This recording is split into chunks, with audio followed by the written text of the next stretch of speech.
I remember my first couple of days, I was a brand new teacher.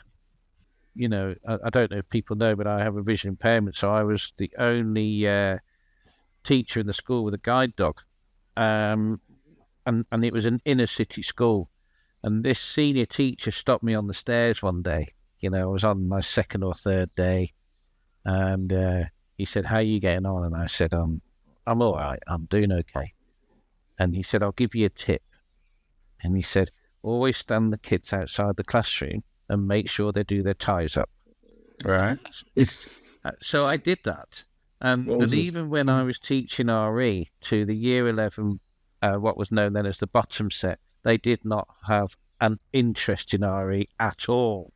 You know, Mm. they still stood outside the classroom and did their ties up because they got to know that this was the expectation. So although I'm not saying to everybody, get them to do their ties up, it was consistent. And because of that, people knew what to expect when they were coming It's into the back to the classroom. predictability element of it. Those Yeah, little it is. Yeah. rituals. I'm working on trying to get Paul Dix onto the podcast. It will happen, and I don't know if it will, but I'm going to try. And in his book, he talks about the soft ways of doing relational approaches, and it's a bit like the doing your ties up. He would say, have them come in and shake every single one of their hands. Yeah.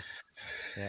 And Yeah. as I was reading it, I was thinking about my own journey. For the listener, I grew up in Northern Ireland, right on the border between the Republic and the North, in a place called Derry. And I went to a grammar school. So and grammar schools are much more common in Northern Ireland than they are in England.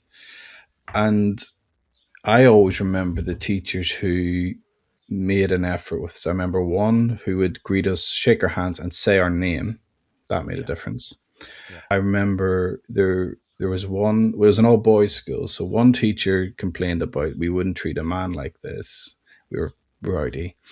But then the next lesson was our science teacher with Miss Study. And Miss Study was so consistent, so routine based that nobody ever messed with her. I think one boy tried, and that lasted about a day. And we all loved her. But she wasn't funny. She wasn't, charismatic, but Mm. she was consistent. We knew where we were with her. She was a bit like your story. She was able to do the curiosity element, and that was with the most able students and the least able students. She knew how to go around the class and just ask the right question, give the right motivation.